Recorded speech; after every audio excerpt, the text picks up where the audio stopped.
And hello, everybody. I'm Joe. I'm the BizarreStar. I'm gonna call detective hunter and petty dabbler in the dark arts. And holy crap, this story just kind of kept going and going. I woke up like maybe half an hour ago, and just when I went to go look on Twitter just for a little bit, I noticed, let's just say more stuff regarding this whole SBI Wukong thing may have gotten a little bit, or at least regarding IGN's little article and whatnot. Actually, you know what? We'll keep going. I'll start off with this.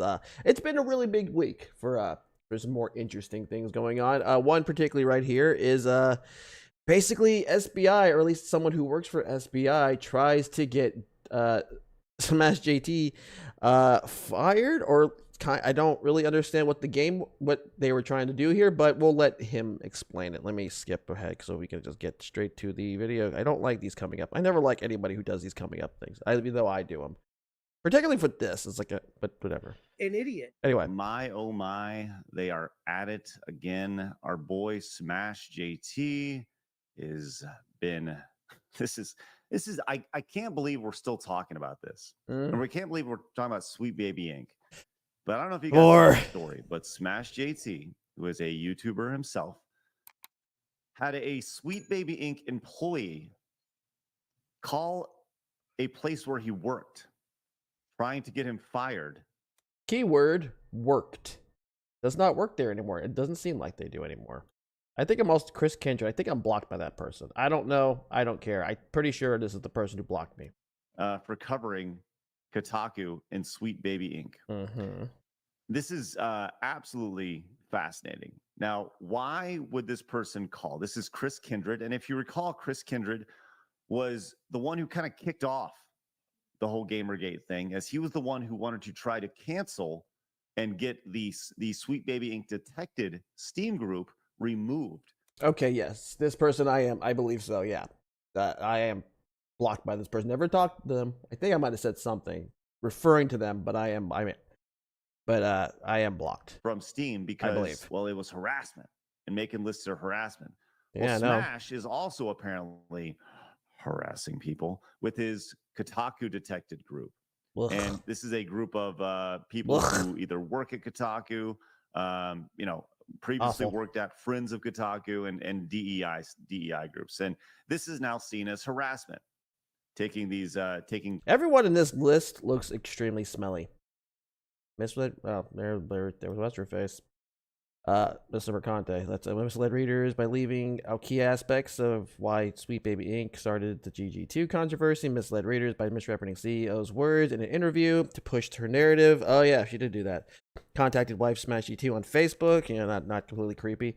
Threatened to sue JT's multiple times. Didn't actually do it because I'm pretty sure she's got some skeletons in her closet too.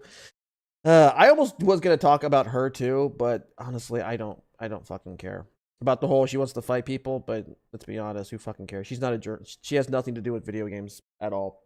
Despite working for Kotaku, I never really see this woman talk about anything regarding video games. I don't see many of these people talk about video games. But never mind. Sorry. Publicly available photos, their positions, and various tweets and or articles that they've written. Anyway, so this guy apparently called a place that he previously worked at. And I talked to Smash about this privately, and I actually have some interesting information about it. So how does he know that it's this guy, Chris Kindred? Oh, sorry. Hold on. Oh God, sorry. I guess we looked at that Kotaku list so long. I was allergic to the fucking disingenuous assholes. Well, the Kotaku people are disingenuous, not side scrollers or Craig or anyone. Chris Kindred called the place that he used to work and complained to him about he's like, well, he's making this list full of non-white people and people of color, and it's racist. Which, by the way, here's the list. Look at all these non-white people and people of color here on this list. By the way. Like, yes, there are some, but primarily this is your average. It's a lot of white people. Warrior, blue hair, right? So he calls and he complains, and he leaves a voicemail. So how does Smash know that that was him? Well, he called and he said this is Chris, and then he left a fake last name, but he left his real phone number, which is publicly listed. So so Smash was like he couldn't believe it that this guy actually left it, his real phone number. So I guess that goes back to, what are we doing here? Smash he has his wife approached by the Kotaku blogger. Now he has somebody from Sweet Baby Inc. literally calling where he used to work, trying to get him fired. That's what I'm kind of hung up on. Is like, why would you contact somebody who he doesn't work for anymore? What, like, it's not like they can fire him. What the fuck? What was the point of that? That's so stupid. Right? What are we doing here? Sav, I'd love to hear your thoughts on this. It's funny because when I saw it this morning when I woke up, like, that's all I thought too. Like, what are we doing? And then I'm like, oh, my inner Beardo is showing. So what else can you say? Because it doesn't make sense. How does a grown individual justify their thought process to get to that point? How is it that JT, who is like, I'm not trying to say like he's smaller in numbers than all of us, but he doesn't have necessarily like, if you look at his account, like he wouldn't have the reach to handle this on his own or whatever, you know. So maybe they think he's an easier target. I don't know. I don't know what the end game is. I don't know what the purpose of this is. I don't understand what is Chris doing, and why is it that, like, as soon as we have a lull in things, you know, like nothing was really going on, nobody was doing anything stupid, we were talking about video games again, and then it's like, you know, I haven't fucked shit up in a while, I'm gonna go start some shit because nobody's talking about me. And they go do the dumbest fucking thing. But guess what? Everyone's talking about Chris fucking Kindred today. But they've gone private. They got the little lock thingy on their account. And what's weird is they didn't do that last time. Why are they doing it now? Why haven't they come out and said, "Oh, that wasn't me. That was just somebody trolling. It was a child and they're framing me." They're not doing that. So you're just making yourself look more guilty. And it's just, what are you doing? What is the point? It's way too convenient that they would lock their account and everything. After all this, but again, I'm still hung up on the whole fucking calling somebody who JT doesn't work for anymore.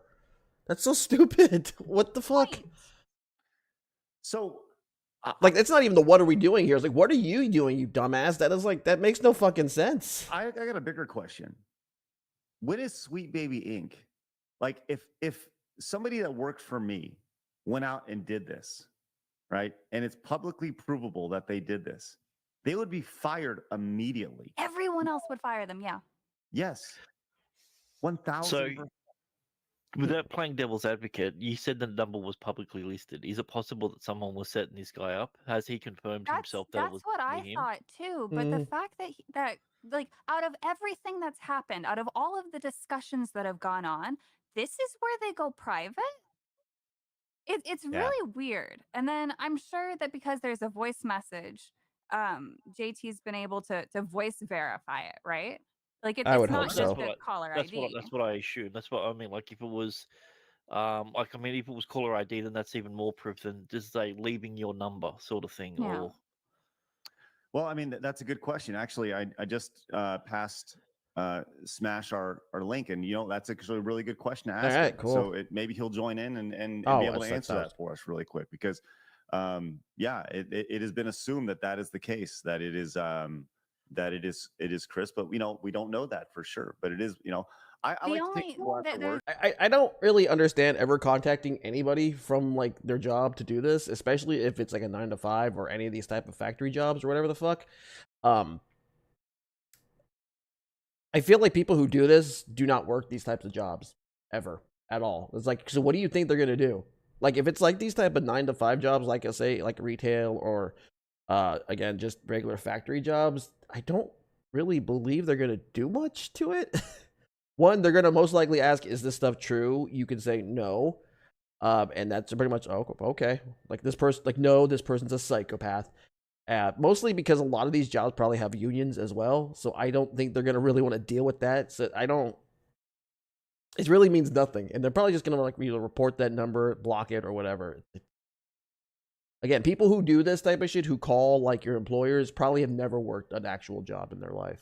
There's another part to that logic too, At because least I was not trying to figure not out, like, enough. could this be somebody just fucking around being an ass clown? But I feel like they wouldn't go so far back to use Chris Kindred's name if it was somebody else fucking around. They would claim to be Alyssa because that would Right. follow a pattern of behavior that's happened recently.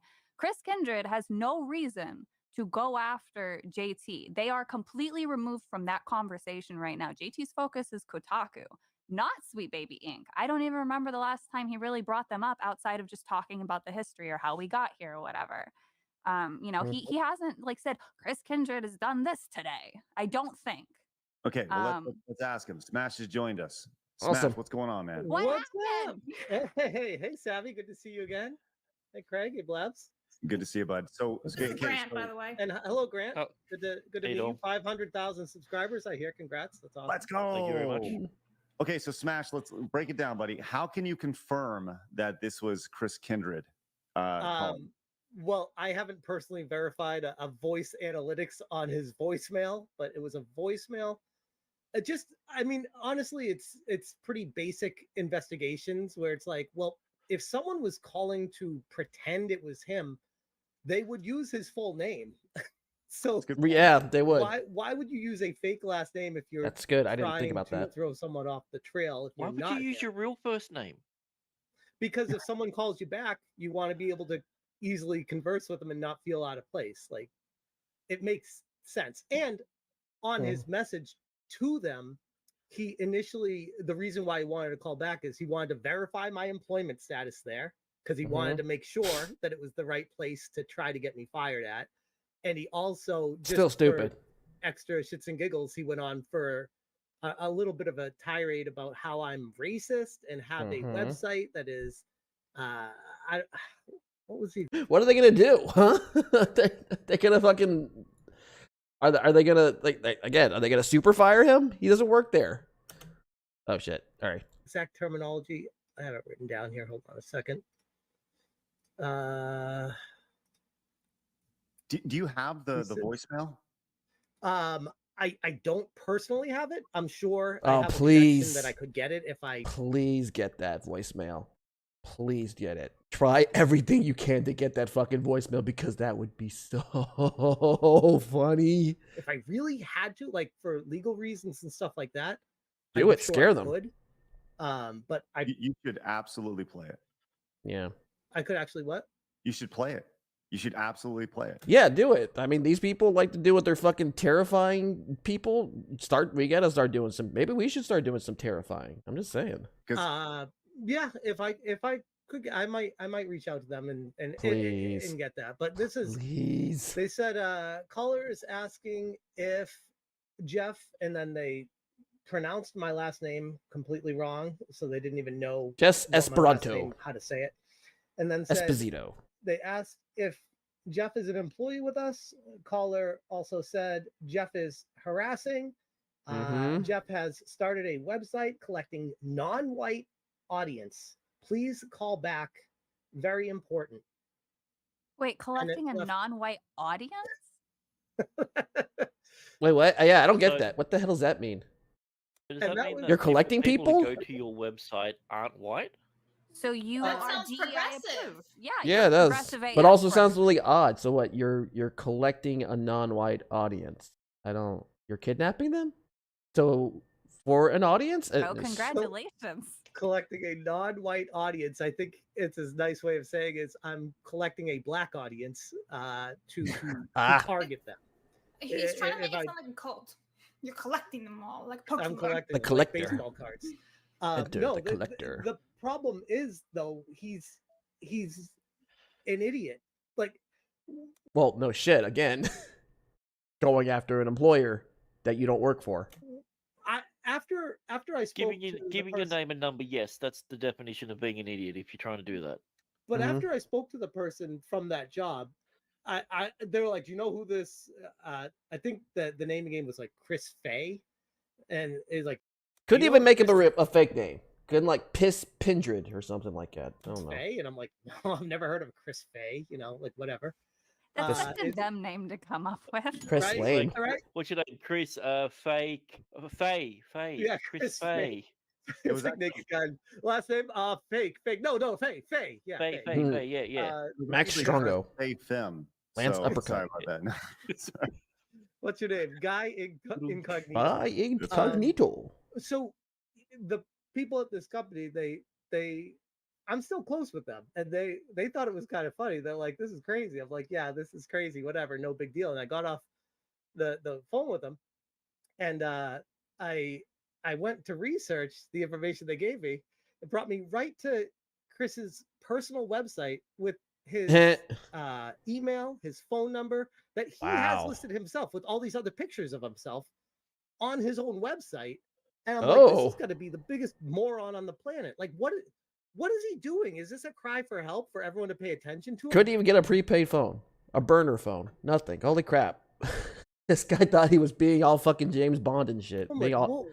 Of all the people, by the way, of all the people to do this, why does he feel empowered and feel like he's, maybe it's like I said in my video, maybe it feels like they've been they've gone so long without being reined in that they feel like they have limitless power, that they can do whatever they want and nothing's going to happen to them. So it's kind of like the testing the boundaries of how far they can go.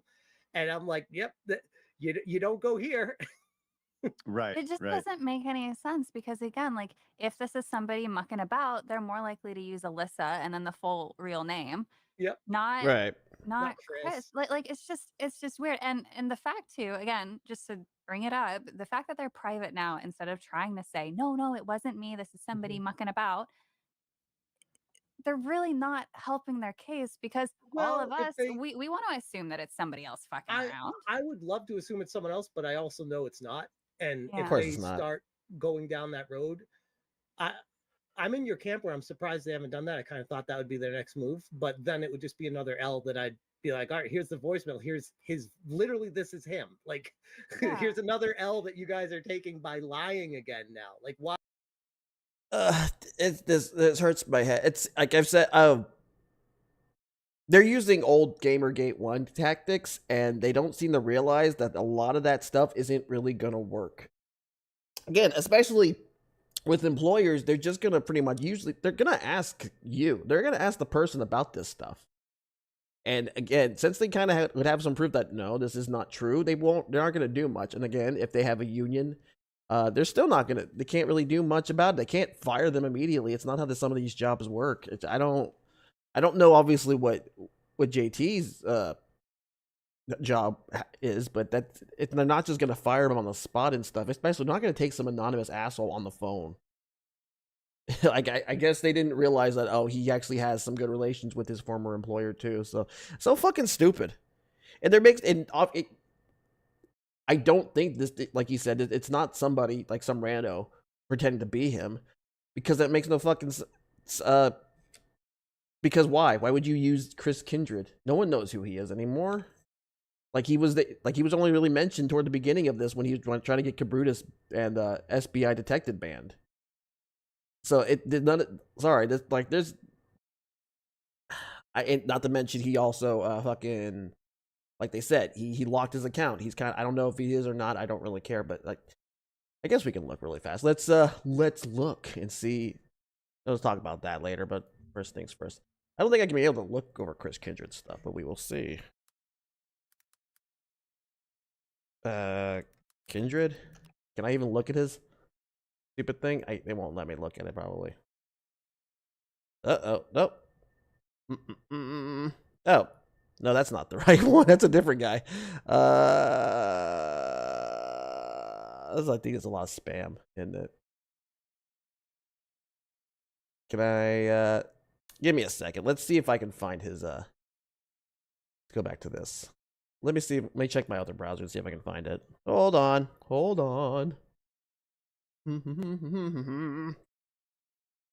Chris Kindred. Twitter.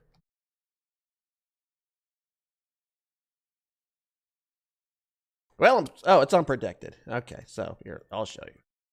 Hold on, boys.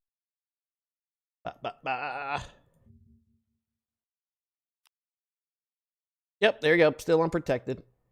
Oh well, let's. Oh wait, no. Sorry. That's wrong. Where is there? Really? There's nothing on? I can't seem to find it. That is odd.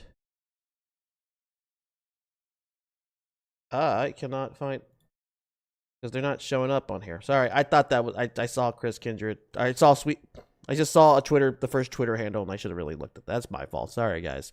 No.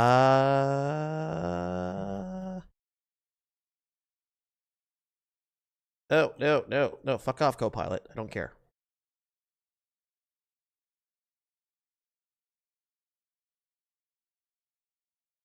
Kindred. Yes. No.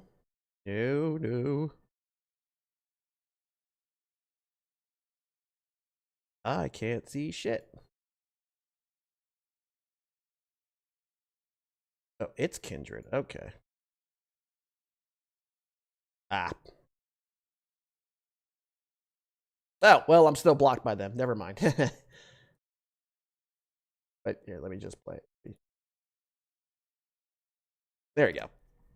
Yeah, I'm still blocked, so never mind. I can't see it anyways, if they were protected or not. But there you go. That took a journey. Obviously, I didn't have that planned because, well, why would I? I don't fucking care if they block me or not. Why do you keep doing this? Stop. Yeah, because if you can get a hold of that tape, that's a smoking gun. Because if he's private, there's two reasons: one, he's guilty, or he's got legal advice. That's the way they look at it. If this is some sort of weird ploy for you to say something and he can try and get you for defamation, maybe just trying to get a small win somewhere along the line, who knows? People are crazy. It might be something like that. Right. Well, I probably wouldn't even go after him personally. I'd go after Sweet Baby Inc. because they're enabling him.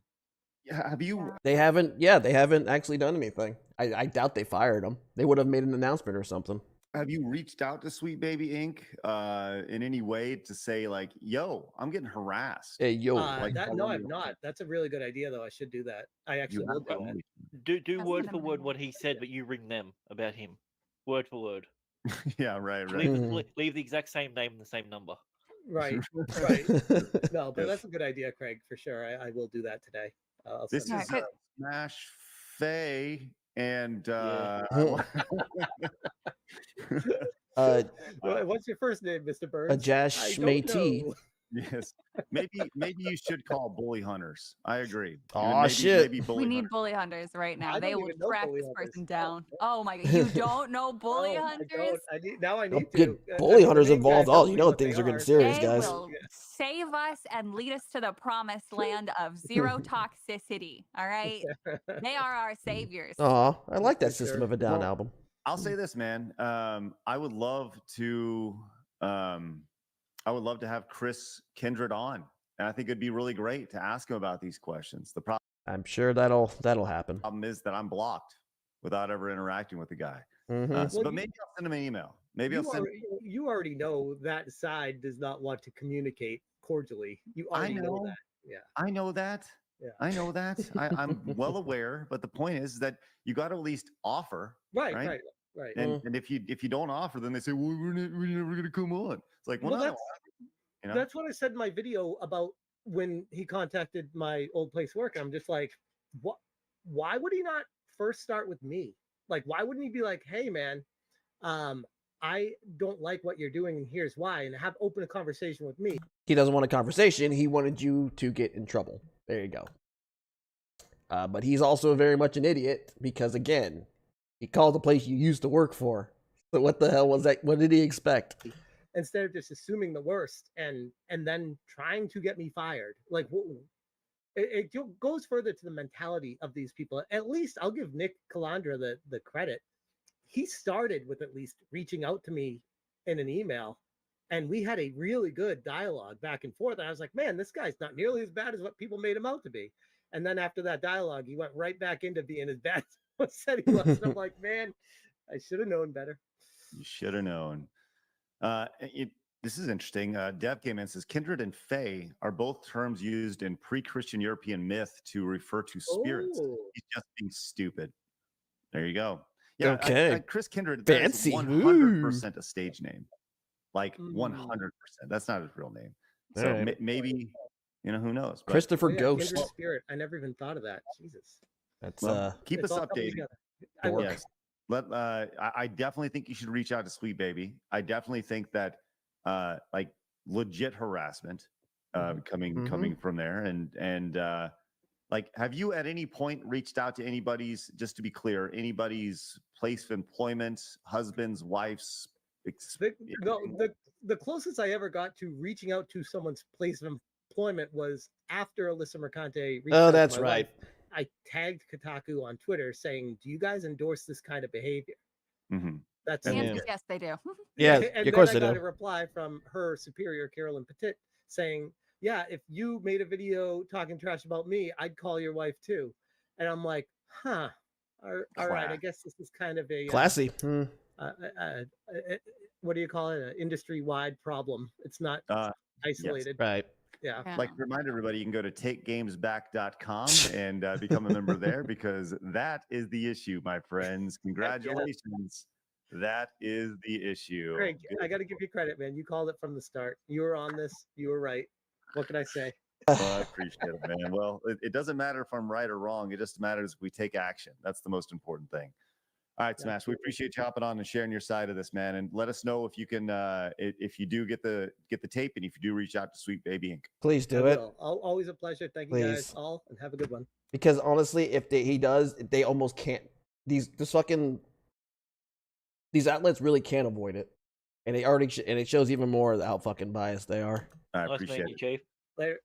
All right, you guys can find Smash. The link is in the description. Is also in the chat. Good dude. Just going through it right now, man. He is like he's got a target on his back. So Which is so dumb. He's collecting a black audience. That's what you love. So racist. Anyway, okay, so this story. This got a little bit bigger, so it's going to be a lot to kind of take into. I don't know if he's going to talk. I have not watched this, and I know he also made a video just recently regarding the IGN article. I don't know if he's going to talk about it on here, and I don't know if I'm going to watch his video that he just put out like a few hours ago. I usually try to keep that. I usually try to wait a few days before these, like at least a day or so before I actually start reacting to these. I don't want to give them the views, obviously, but. Yeah, I also kind of messed this up on Twitter. I said that they offered the developers of Wukong money for Sweet Baby Inc. or offered them money, but this is actually no. Apparently, SBI may have tried to extort money from the developers for their services, which is like really fucking mafia tactics. But yeah, let's let Rev straighten this out for us. Hey, what's up guys, Rev here. So just when you thought the recent Gamergate related drama was starting to run dry, we got some crazy stories to cover in this video. Beginning with Black Myth Wukong. This is a much anticipated release for later this summer, and it's developed by the Chinese developer Game Science. Now recently, this development team has made a wild set of allegations where they claim that the woke consulting firm Sweet Baby Inc., in their words, attempted to extort them for $7 million worth of consulting fees, or, if they don't comply with this, face the consequences of having diversity issues in their games. This is a crazy story, and once again, Sweet Baby Inc. finds itself in the center of controversy, either due to their I think they've always been protected for a long while. Ever since the whole SBI detected stuff, they went protected and everything. I know they scrubbed out the fucking games they work on, so I don't know I don't know how long this has been like that. Competence, or their employees, or in this case, probably all the above. So who is Sweet Baby Inc. for those who are not familiar? Well, it's a woke consulting firm who promises a great deal of DEI initiatives, and they consult with various game studios, and they try to figure out how to make the game as diverse and inclusive as possible. And you can smell it in half these games too. Their track record is not very good. You can see they provided consulting advice for the game Suicide Squad Killed the Justice League with their collaboration with Rocksteady, and that absolutely tanked. In fact, Sweet Baby is so ashamed of this, they recently removed Suicide Squad from their announced projects on their public I think they removed all of them. I don't remember. website. And yeah, why would you want to collab with a firm like this? If you're a Chinese game developer, why would you want to work with Sweet Baby Inc., whose latest collaboration cost Warner Bros. $200 million? They almost tanked Warner Bros. Because their collab with Rocksteady was a major red flag for everyone. People know that the games that Sweet Baby Inc. work on are likely going to be infected with a bunch of DEI bullshit that nobody wants. And that definitely affected the sales of Suicide Squad Kill the Justice League. So if you're already wary as a Chinese game developer of the terrible history Sweet Baby Inc. has with their clients, you could also be very wary of the behavior of their employees. We have a whole compilation of 2 employees here, beginning with the Lego Butts individual. Do you remember him from the previous videos from months ago? Unfortunately. This individual said all kinds of disparaging things about white people, about Jews, saying all Jews in this tweet right here. Jesus. I mean, if you're a Chinese consulting firm, do you even want to ask what this person's view of Chinese people are at this point? Well, I was gonna say I don't know what they would really think about Jewish people. I'm not sure. I'm not really familiar with China's. Actually, where is Game Science? I think that's what that Game Science. Let me see. Game Science. Or can I just use this Wukong? Let me do Wukong. There we go. Does it say like where their company is based off of? I'm gonna look. Just says, it doesn't say like where exactly, what country or what part of China. Overview just says the game. I don't think, yeah, okay, whatever, who cares. Doesn't say any information, just lots of stuff with the business. Oh no, about us. Oh no. It's an email. Let me see. Holy shit, I can't read. Okay. Does it say where they're? It's just gonna give me. I have no idea where exactly in China are they based out of? Can I translate it? Give me. All right. Gonna have to go back to the other browser. Sorry, guys. Because where is they? Like, is it like Hong Kong specifically? I mean, give me English.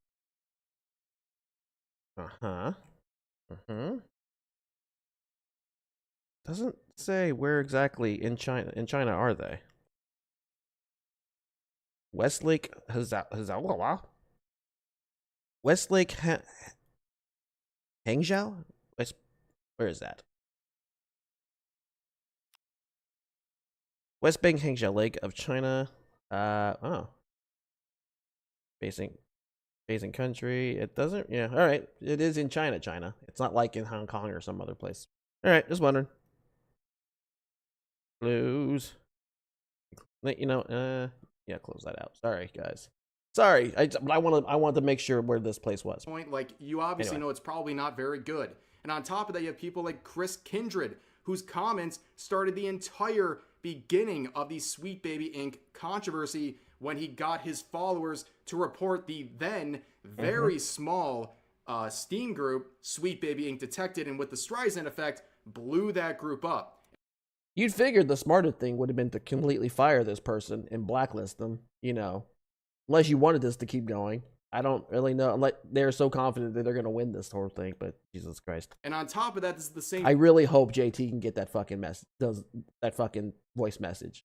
Please, that would be so funny. Sorry. Person who mocked Akira Toriyama after his passing. Yeah, classic. Crazy people. Why would you want to hire these people to work on your game? It seems like a very bad business decision and also a lot of headaches.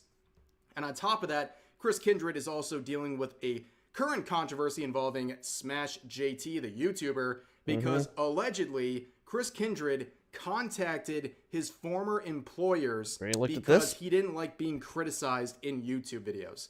Wasn't even mentioned. Like, not well. Like, this is also not really completely true either. The whole thing was because of the list he has, his little Forensic Otaku page. That's what he was. And of course, he's gathering a non-white audience, whatever the fuck that means. Yeah, that's a story for another day, but returning to Black Myth Wukong, like I said, a lot of people are looking forward to this game, and it's also followed by these claims that Sweet Baby is trying to extort them for $7 million. And this game has gotten praise from Hideo Kojima, who said this. Kojima. This title has been on my mind since I saw the first trailer about 3 years ago. Black Myth Wukong, its original look, design, coloring, effects, and presentation have an outstanding sense of style that sets it apart from other games. I've also been eagerly following Game Science, the development team. Finally, its release has been confirmed. The theme of Monkey King Sun Wukong is also familiar for my generation. I'm looking forward to it. So that's... I think everyone's kind of more or less familiar with Journey to the West, which, yeah. I actually never have not seen any gameplay of this game. I think I've seen like very little. Like when this was like announced like maybe years ago. I feel like I've seen this. Like I think one that comes to mind is Death Battle, when they had like Sun Wukong versus Hercules. I think that was it. And they had some gameplay of this that they showed. I think this was it. I don't remember, but I feel like that this is where it is, because I don't remember any other games where you can play as a Monkey King. Very high praise from someone like Hideo Kojima, not only for the game, but the team developing it. That's high praise. But people in the comments were leaving rude replies like this, saying, seeing you promoting and praising a game studio with such a fervent history of sexism and hatred is really disappointing to me. Okay. I love when they use this. It's disappointing to me. Who the fuck are you? Why the hell would he be disappointed to you? I'm not a big Hideo Kojima fan, but let me just say, he's Hideo fucking Kojima. He has done more with his life than your ass has done. What the fuck does he care if you're disappointed in him? Piss off.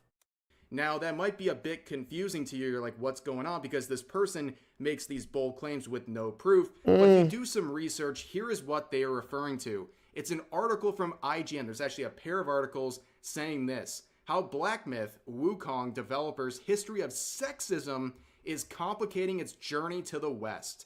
What kind of sexism are we talking about here? Well, their evidence is basically some possible innuendos around the office in terms of jokes and innuendos in the game, which they then say, well, this might be proof of a culture of ingrained sexism in game science. So they're making assumptions and leaps and bounds over innuendos around the office and in the game. I mean, it's absolutely ridiculous. According to... And of course, as you might expect, the author of this IGN article is private on social media. No longer on Twitter. Oh, shit. On developers and games, they make these... Sorry. Oh, shit. I messed up. I accidentally pressed the... oh, I think I messed. Okay, that was weird. I don't know why I did that. I actually pressed like Alt or whatever, and it fucking made me go faster. Incendiary posts and articles about these studios and games, and then go private and avoid any accountability and just basically keep their head low until people stop paying attention to them. But moving forward, that article and the interaction with Hideo Kojima would be referenced by this post, translated by this user saying this: Chinese media. Black Myth Wukong refused to be extorted $7 million by Sweet Baby. The reason why the team behind Black Myth Wukong has been subjected to persistent sexist attacks and slander since their first promotional video is because they have consistently refused political correctness guidance and rejected the extortionate guidance fees of millions of dollars demanded by these political correctness teams. Actually, such teams are quite common in Europe and America. They interfere with works like Assassin's Creed, Dying Light 2, Stay Human, and God of War by pushing for politically correct female protagonists. These changes are the direct result of the interference and guidance of such teams. Game science teams refuse to communicate with these groups and reject their interference. Most importantly, they refuse to pay the exorbitant $7 million in guidance fees. That's disgusting. This is the direct reason why they are being attacked and slandered. Some justifications are based on the team's lack of diversity or representation, which doesn't align with the political correctness standards. The game is literally made by a bunch of Chinese people. What do you mean? Representation? A typical example is an article by a major IGN writer criticizing Hogwarts Legacy and refusing to evaluate or promote it due to its alleged lack of political And it's also about a goddamn monkey. correctness. Very, very based, if true. This is the opinion of these developers over at Game Science. They sound like they're cooking. And on top of that, if these allegations are true, Right. Sweet Baby has gone into another level where they are attempting to basically Trying to- force these companies, including China. They're trying to go global, and it seems like a few aren't having it. This is really, I mean, a lot of people are saying, oh, they're like, it's been disproven. Really? Has it? I have yet to see any proof that shows that this has been disproven when you have a little developer telling you this is happening. One, if this turns out to be completely fabricated, then there's a whole new set of problems here. But right now, it's like, okay, we can kind of, it seems very reliable, especially when this oddly kind of happens around that a little article that, well, this little article, the article that was on from IGN. I'm sorry, but it's kind of hard to really believe in coincidences at that point because the universe is rarely that lazy. Like when there's smoke, there's fire. And honestly, right now, it's starting to smell like someone's barbecuing, if you ask me. Chinese companies into giving them millions of dollars to inject their DEI initiatives through their woke consulting, and at the cost of what? Potential sales, because they are a blight on the scene. They're a company where if they are attached publicly to a game, people are going to avoid that game because Sweet Baby has such a bad reputation currently. Right. And also this idea that they might extort someone for money or put pressure on someone to hire their consulting firm. That is not as crazy as it sounds. Of course. Well, this is exactly what she said. Of course, like I said, these are allegations, but Sweet Baby has a history of this sort of thing. And it goes back to the CEO of Sweet Baby, play the video? Kim Belair, because in the past, only a few years ago, she has made very similar claims and suggestions to other people in the industry that they should put a ton of pressure on these companies to hire them under the threat of cancel culture and what might happen to them if they don't comply with DEI initiatives. There you go. If you're a creative working in AAA, which I did for many, many years, put this stuff up to your higher-ups. And if they don't see the value in what you're asking for when you ask for consultants, when you ask for research, go have a coffee with your marketing team and just terrify them with the possibility of what's going to happen if they don't give you what you want. Seeing that, I think a lot of people Yeah, when you start saying you're going to do this shit, and then this shit starts happening, yeah, it's a little suspect. understand at least where the basis of these claims could be coming from. It's not exactly out of character for Sweet Baby to be doing this sort of pressure guidance where they're trying to force people to hire them under the threat of some greater cancel culture threat. But anyways, Black Myth Wukong, there is a lot of hype around this game, and it's set to release in August of this year. And a lot of people are praising not only the game and some of the promotional trailers for it, but also just the development team, who seems to be actively against cancel culture, political correctness, what have you. And guess what? That's what gamers want. They don't want Sweet Baby. They don't want DEI. Right. They want good games and developers who reject that nonsense. It goes a long way. I am glad that a studio can recognize that their potential customer base is catering towards what they're offering. Not what Sweet Baby's offering, not what DEI initiatives are offering, what gamers actually want, to get this political correctness out of the gaming sphere entirely. And for Sweet Baby Inc., they just can't avoid controversy. And it's all self-inflicted at this point. It's all their own actions, whether it's as a company or through its employees. When it comes to the consulting they give various studios, they flop. Like Suicide Squad killed the Justice League. That was a major, major flop.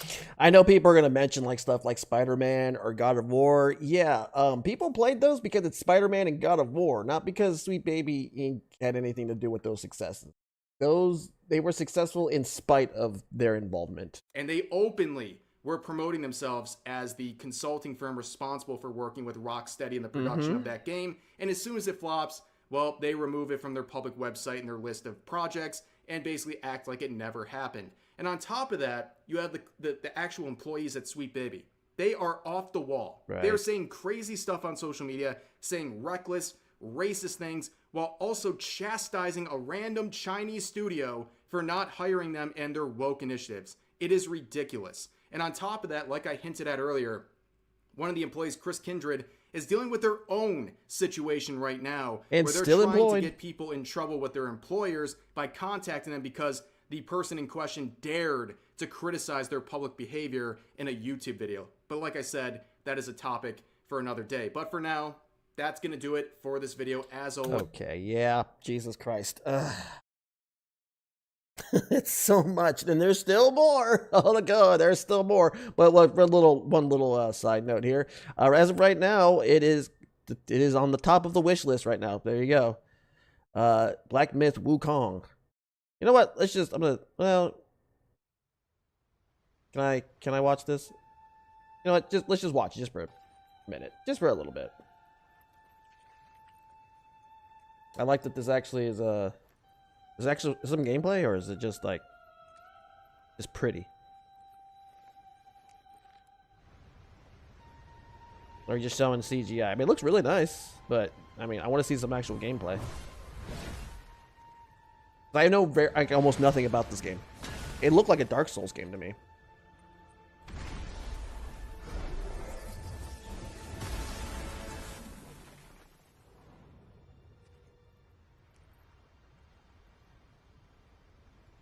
Ook, ook. Are you folks ready to go ape? Ew.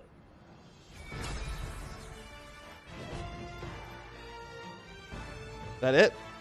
Is there actually any gameplay trailer? No?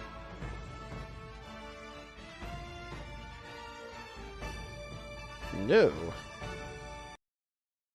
There probably is somewhere around here, but fuck it. We're not. I just want to see what it looked like. But yeah, it's the #1. It's #1 pre-order right now. So okay, but I guess we can look a little bit on this one right here regarding this. Even Asmongold, of course, because he's got this finger on the pulse of the gaming industry, and they don't like him either. Because of course, why would they? So let's look at this. History of sexism is complicating its journey to the West. What?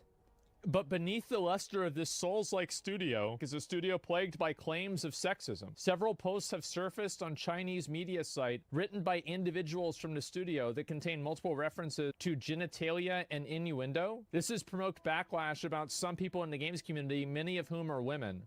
This is the most retarded article I've ever read in my life. Context. IGN published an article trying to smear the company and the devs behind Black Myth Wukong as some sexist freaks because of some of their employees' social media posts. The article cites one of their artists who basically did the still wood meme about this monster. The problem is that this game journalist, either by sheer incompetence or malice, translated these posts in the most uncharitable way possible. And this is nothing compared to the most... They probably went with like the one basic one. I believe there's like different types of Chinese and whatnot, so you know it can mean a lot of different things. Like a lot of those, like Chinese, Japanese, they can mean different.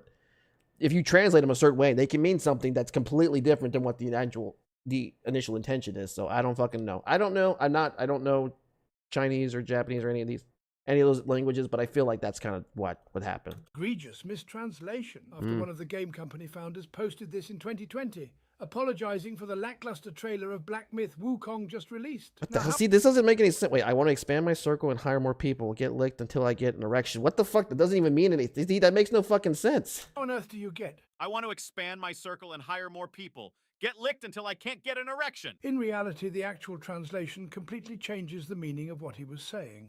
Wait, go back. Sorry. Get an erection. In reality, the... let's see. Alluded to the phrase used... The idiom in Chinese culture is a colloquial expression used humorously and sarcastically to describe situation of expressively flattery, and syncophy has an overwhelming and paralyzing effect on someone. The use of such metaphors can be found in informal speech and social media. The actual translation completely changes. Wait, I want to expand my recruit more people and get licked. But got licked on the point of being unable to get an erection. Is the meaning of what he was saying. Not satisfied, I went back checking if anyone called this out when it happened, and they did. Let's see. Well, I think the report is a joke, load of mistranslations on purpose, like how they mistranslate "you will be used" to "you can jerk off with it." Clearly intentional mistranslation to fit sexism narrative. And if you check who they interviewed, Mr. Kri Hoon Chan, he has his own political agenda. The whole article is taking things out of context. These journalists must have been to China, don't know Chinese language, use machine translation, and didn't even try to understand Chinese internet slangs. Okay, yeah. I can't believe that there's a person like this that has access. IGN needs to have this person writing guides on the banana game. Maybe they could handle that. Please take the keyboard away from this person. That featured images and headlines that point to a culture ingrained in sexism in game science. Recruitment posters by the studio. Do we have a link to the recruitment posters? We do not. This is unbelievable. In the eyes, oh, here we go. IGN spoke to several women familiar with gaming culture, as well as the games. What does that even mean? That could be so fucking vague.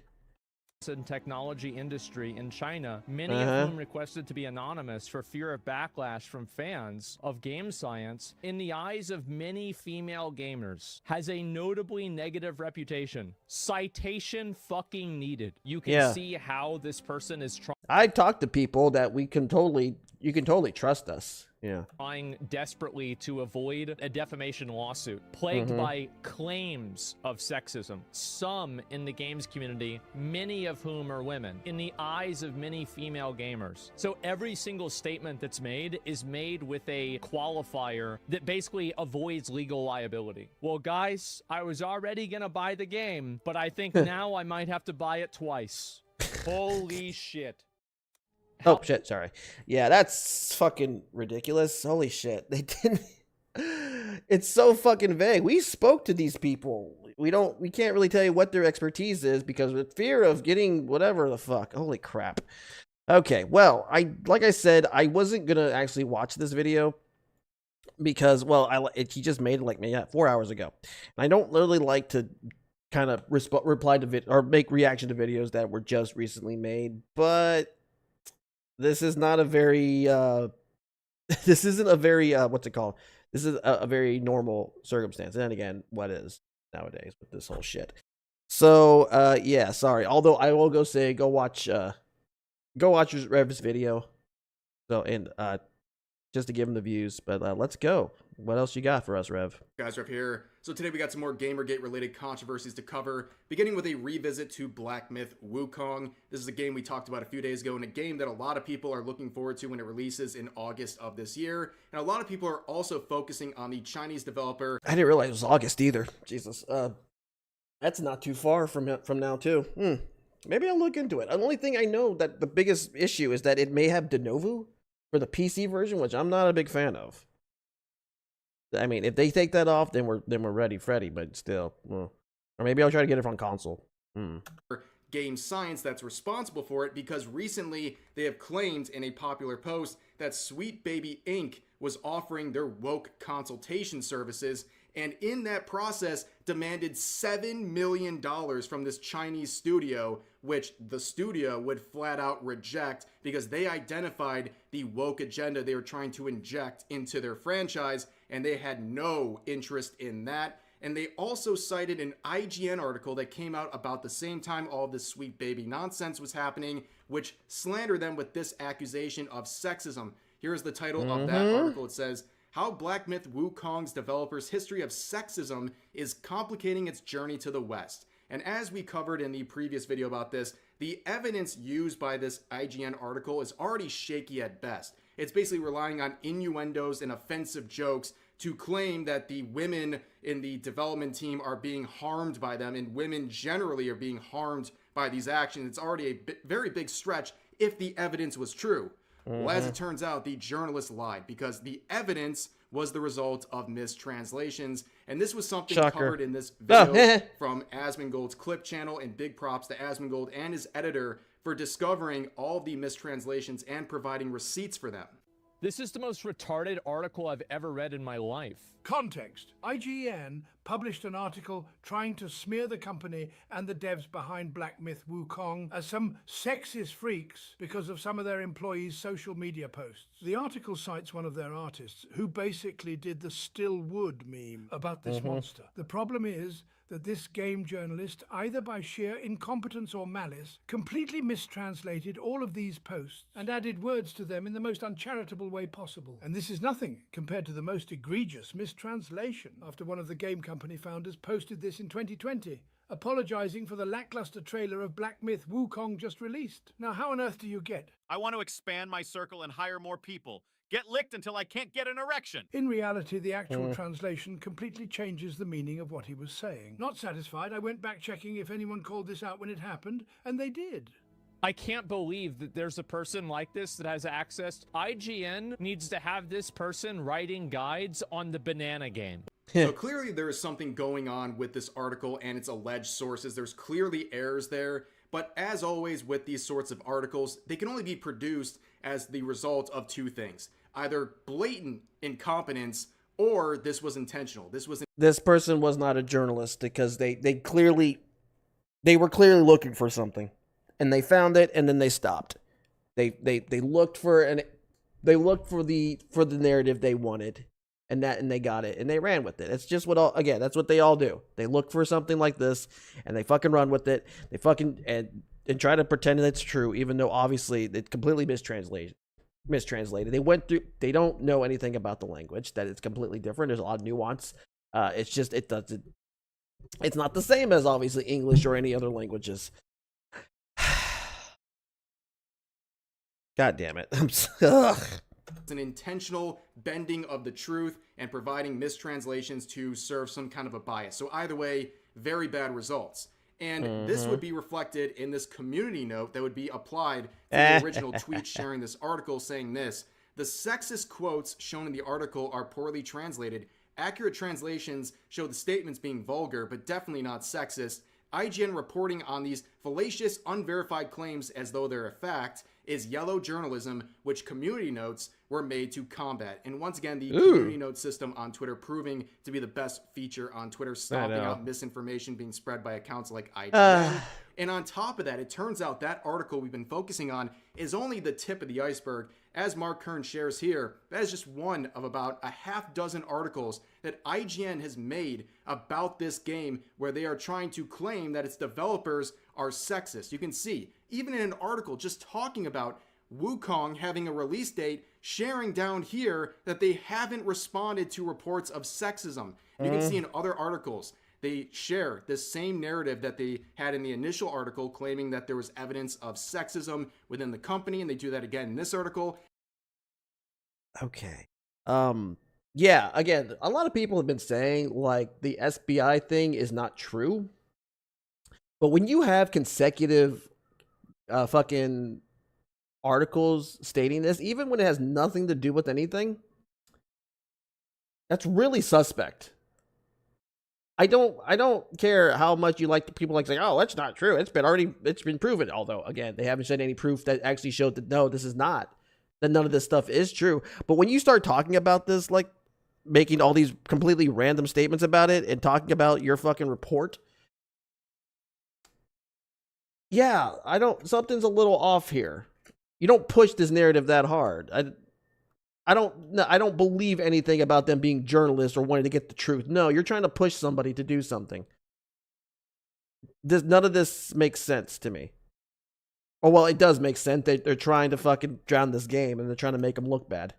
And again, in this later article. And here is the author, or one of the two authors behind this article from IGN, the series of articles from IGN. And they are, of course, private, and they claim that they're no longer on Twitter. However, that has not stopped journalists from rallying behind this author and the article that they produced. And this thread right here is great. I definitely suggest checking out if you want some more information about this. But this is a great great thread because it shares not only kind of the breakdown of how all these woke DEI scams work, especially how they interact with the game journalists, but also they share a long thread of various journalists who are trying to prop up not only the... Hold on. Does he have that here? That'd be kind of nice. I really wish he would actually have that. He does not. No? Yes? He does not have that. I'm a little disappointed. Reb. You really should have put that on here so people can cite it. Author of these IGN articles. I'll find it, but still. Also the article itself. So let's begin with the co-author of those articles from IGN,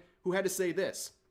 The whole idea that Sweet Baby has extorted money from the Monkey Game devs and that the mob are systematically hunting down everyone who writes anything about the Monkey Game is honestly so mind-blowingly dumb that I can't even begin to engage with it in good faith. And in other words, you can't actually defend it. That is very, very dishonest. They're trying to paint basically everyone as crazy who is trying to dig into these claims from the studio. And on top of that, let's just get this right. They're mad because people are trying to do what? Yeah.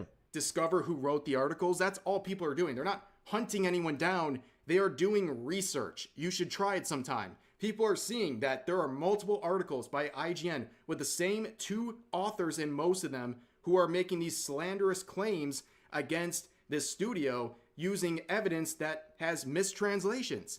People are doing evidence and trying to ask, why are you providing mistranslations as fact? And why are you making these false allegations against the studio over and over and over again? What is your response? Are you going to take this down? Probably not. No, but of course anyways, not. you can see Well, a lot of people believe well, stay tuned for that. these allegations and think they might have merit because it reflects the attitude of Sweet Baby Inc. Demanding that people use your services or face some sort of threat of cancel culture is exactly what the CEO of the company, Kim Belair, has said in direct quotes. Post it again. If you're Yeah. creative working in AAA, which I did for many, many years. Keep showing the fuck, putting the mirror to their goddamn face. Put this stuff up to your higher ups. And if they don't see the value in what you're asking for when you ask for consultants, when you ask for research, go have a coffee with your marketing team and just terrify them with the possibility of what's going to happen if they don't give you what you want. Now here's another member. Way too fucking convenient, like I said.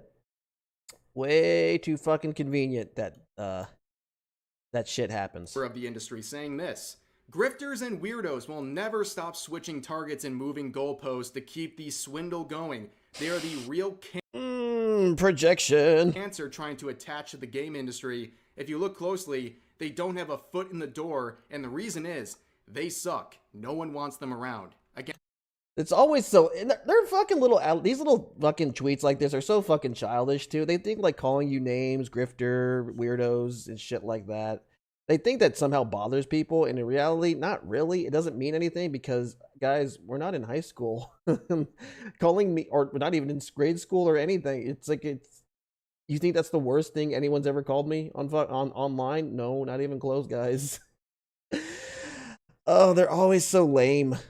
I guess because they can't say any other worse words because they'll get in trouble. But Jesus, it's always such a childish fucking name calling. Again, I'm not really sure what they mean by grifters and weirdos who are trying to get in the door. It's just another tweet of someone who does not know what the word grifter means. I'm assuming they're just kind of dismissing all of their critics. Of course. Under that label, which is, of course, shifting the goalposts just as they're criticizing their supposed opposers. Massive projection. But anyways, that just seems like a real cop-out. Like, we understand who the real problem is in the gaming industry. It's reflected in the numbers. Look at Suicide Squad Kill the Justice League. They worked with Sweet Baby. The numbers don't lie, and they spell disaster for you. That's sacrifice. Happened to them. They lost Warner Bros. Over $200 million. The proof is right there. And on top of that, you have another journalist here making this comment saying Rebecca Valentine, the author of some of those IGN articles, is one of the best reporters on the beat, has broken countless stories, like done genuinely important work in this industry. Some folks got to find better ways to fill the hours. Now, if you want to see better ways to fill the hours, just visit some of the pages of these journalists where they literally tweet every 10 minutes for the entirety of their day. That's a better way of spending your time. Yeah, no. But I will say this. I find it very disingenuous. These people say, oh, Rebecca Valentine is the best reporter. They ignore the reason she's being criticized. They won't even mention it. They won't even acknowledge it. Well, of course, they'd have to freaking argue it, and they don't want to do that. They'll never freaking bring this shit up. None of these people ever bring the shit up that they fucking don't do. Watch how oddly quiet they get. I guarantee you, if you be like, oh, well, what about all these horrible mistranslations? And they'll get oddly quiet. Point out when Mercante fucking left out crucial parts in that whole SBI article that she originally wrote. It's oddly fucking quiet. The whole thing about, what was it? Nick Calandra and his whole fucking thing regarding, like where he says on his Discord, regarding Grum's, like, oh, no, don't post this on Discord. DM me this stuff. Funny how odd doesn't address that. Gets oddly quiet about that, huh? Interesting. Funny how that works. She shared a mistranslation and then an accompanying false allegation. Mm-hmm. Nobody is acknowledging it. You know what? I'll take you at your word. And I will say, you can even say, like, okay, maybe she is a good journalist overall. But she wasn't in these articles that she made about Wukong. She made mistakes and she made false allegations. She messed up. She still might be a great journalist overall, but in this case, she made a mistake. I would have infinitely more respect for these game journalists and Rebecca Valentine herself if they could just admit those articles were a mistake. But overall, I'm not going to say anything about that, but I'm going to look because there's more. There's obviously more to this story that it's not on here. We do better work in other aspects. If they could at least admit some fault when it's clearly right there, I would have a lot more respect for them, but they just can't do it. They mock people for being a part of the supposed culture war, but that's exactly what they're doing. Of course. They're a part of it too. And they will not admit any faults because it would damage their own narrative in this culture war. And here's another comment coming from the industry.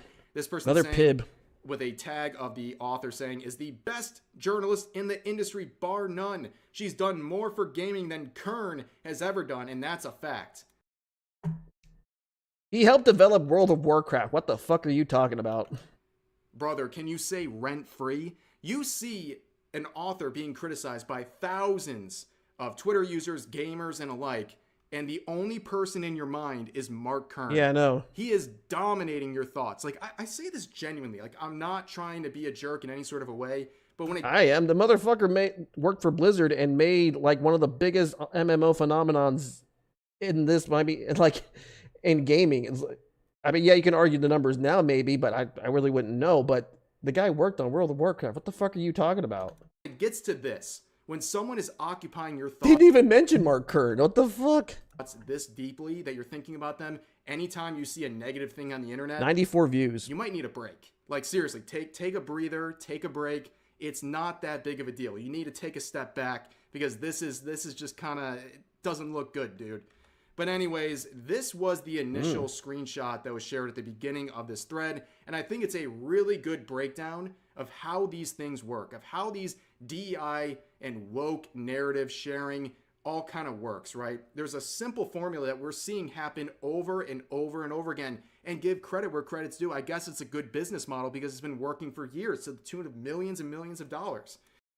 Elon Musk owning Twitter now has been such a benefit for GG for a lot of GG people, because I guarantee you, if he didn't freaking own it, a lot of this stuff would have been completely taken down.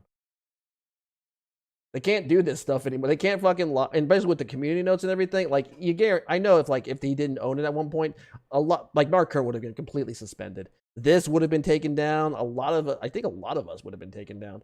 Could have gotten the accounts taken. I mean, you can say what you want about the bots and everything, but I think this has benefited a lot of. This has been a kind of a detriment to the anti GG people, to the journalists, because now they're no longer on their side. It's no longer on their side. So this is how the scam works.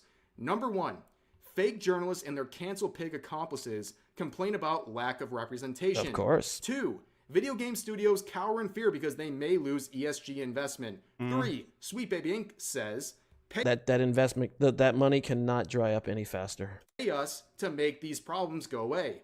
Oh, hey, there's a nice game you got there. It'd be ashamed if something would happen to it, and essentially, it seemed like SBI may have been trying to proverbially smash the bottles in the bar that is owned by Game Science. Amazing.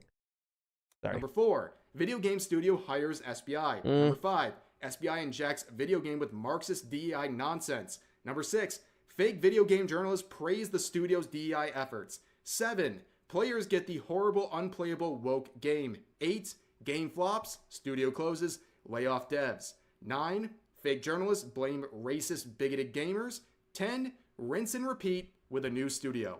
Does that sound familiar? Does this formula sound familiar? Because we have seen it happen over and over again with studios. They hire Sweet Baby Inc. under the fear of cancel culture and all these things and losing their investments. And then they employ them, pay them millions of dollars, and then the game flops. The studio crashes But then the journalists who are propping up this movement with Sweet Baby and also Sweet Baby themselves, they just move on. They're the ones who don't lose anything. In fact, they're the ones profiting Well, they don't from care. this. Well, yeah, because they don't care. They just want money. That's all they fucking. They get their message out, even though who the fuck wants to listen to their message, and then they move on, and then they leave and do whatever, and it fucking keeps going. Studios take the bad end of this. I really hope more developers pretty much tell them to go eat a dick.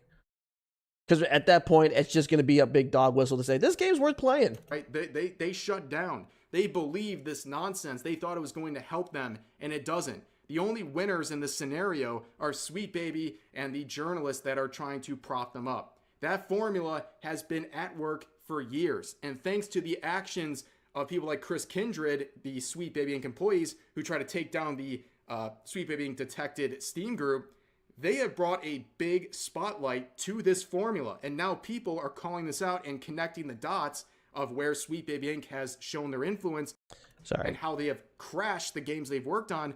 And now some studios like Game Science are looking at that and saying, wait a second. That's not worth it. I don't want to hire these people. They are a magnet for negativity. They're a terrible PR move. And at the end of the day, we're going to lose money. Sadly, I don't think that, I think if anybody's really going to be doing this or like just telling the SBI and all these other consultancy groups to piss off are going to be the AAAs. I think sadly a lot of these companies are so SBI and again all these other groups are just so ingrained, if not completely hardwired into the big AAA companies. It's not really going to do much just yet. They have to lose a whole lot of money before they just say we can't afford this anymore. No, and then walk away. And of course, these journalists, they don't understand that gamers, that we are seeing this. A lot, not even just me, not even just, like people like Rev and all these other people on YouTube. It's the layman's who are seeing this. And that's annoying them. That's annoying the journalist and SBI. They think you're stupid. They think we're stupid. They think you're just going to completely don't question anything and just get ready and get excited for a product they tell you to get excited for. That's it. They're losing their grip and it's making them mad. But they're not realizing that they can't spin the narrative, obviously, like they can't, like I said, with Twitter used to be the really big bastion of information. They're a really big outlet, but again, Twitter is owned by Musk, and Musk has kind of more or less changed the landscape up. So they can't control the narrative anymore.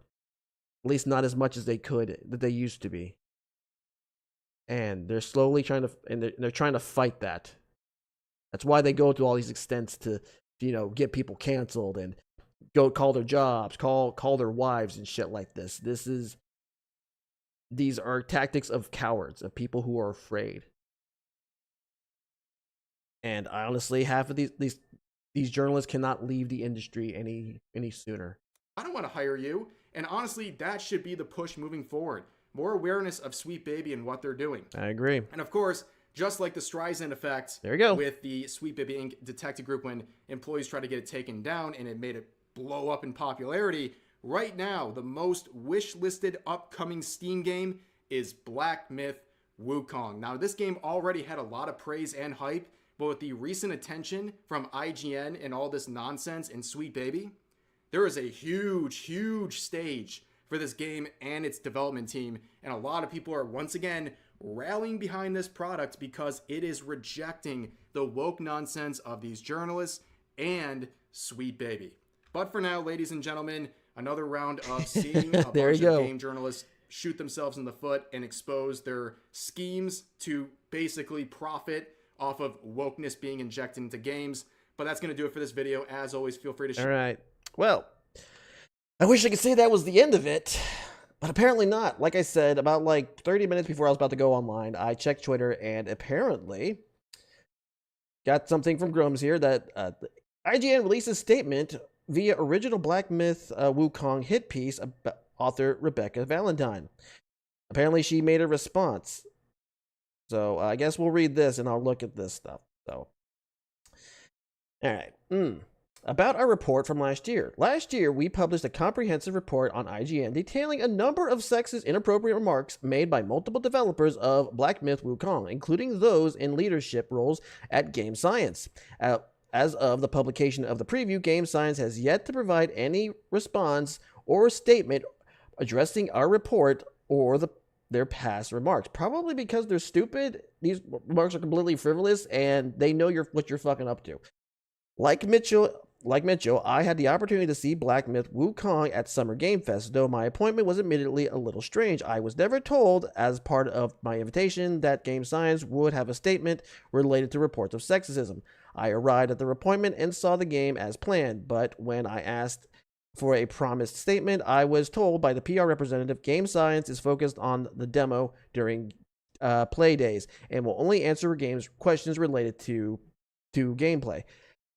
That makes sense. They're most likely not going to know this stuff. They're talking about the gameplay. They probably have they have answers related to the game itself, not the fucking inner workings of the studio, but whatever. Unfortunately, we only have her fucking word for it, and considering her little boner for this fucking story that she wishes was true, I don't know if I could take her word on anything on that. But anyway, what it says. Okay.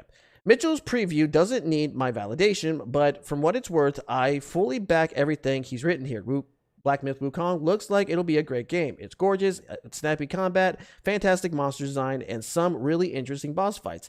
It is also true that several of the people who are making it have made disparaging remarks about women, and don't seem to be interested in in retracting their past statements or in supporting numerous women who are being harassed on online conversations about Black Myth Wukong purely for expressing their discomfort with those statements. Both these ideas can exist simultaneously. What audience want to do about this conflict is ultimately their choice. I hate this fucking doublespeak too. Like, oh, numerous women are being harassed, because it's such a broad statement. It doesn't, like, okay, I can say that a lot of women are being abused about this certain thing. Now, you could probably find that stuff easily. You know, again, it's the internet. If you look hard enough, you'll have someone that can probably fit you can find something that'll fit your narrative. It's just how the internet works, even more so on social media. So this is so fucking vague. I hate this type of shit, especially when you don't actually personally fucking proof. I hate this. I fucking detest it. It's like, some people liked it, but some people don't. Doesn't mean anything, okay? But yeah, okay, let's keep going. One last note. I didn't see any women or femme-coded characters in the demo. I was able to confirm from Game Science that there were none present in the section of the game presented to the press. Oh my god, femme-coded. What the fuck does that even mean? You mean women? There aren't any women in the game? Well, seeing that this game seems to be focusing on Sun Wukong, yeah, I would assume not. Why would you're gonna play as this one character? What the fuck are you? Ugh. There will be women in the final game, but for now, it's impossible to really comment on whether or not Game Science developers express beliefs premiate Black Myth Wukong in a meaningful way. Probably not. And also, what the fuck does? God, oh my god, oh Jesus Christ.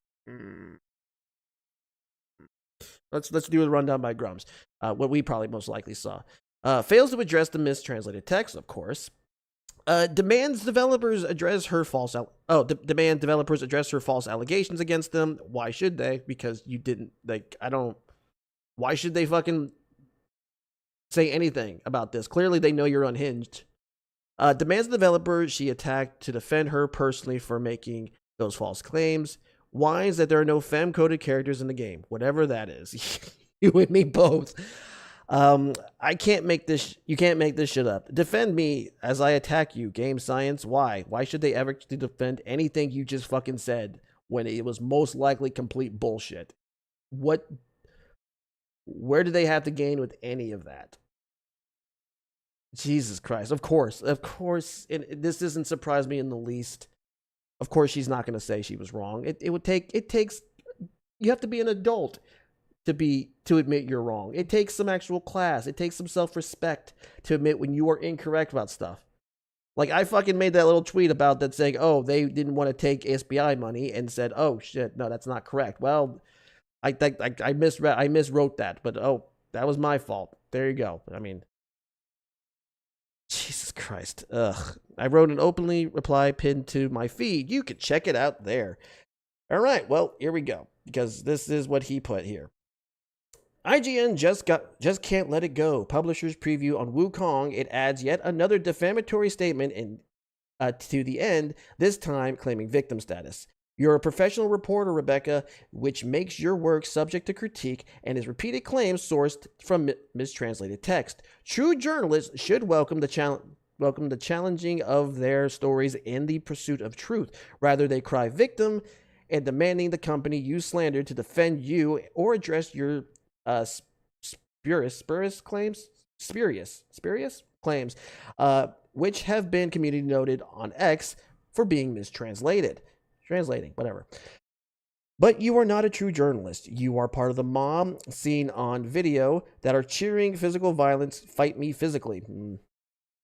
When your narrative is challenged, you and your journalist crowd willingly put yourself toward the enemies of truth. Put yourself forwards as enemies of the truth, as combatants and not journalists. You committed the cardinal sin of journalism. You made yourself the story. Address the mistranslated text, defend your work instead of running, hiding, and protected.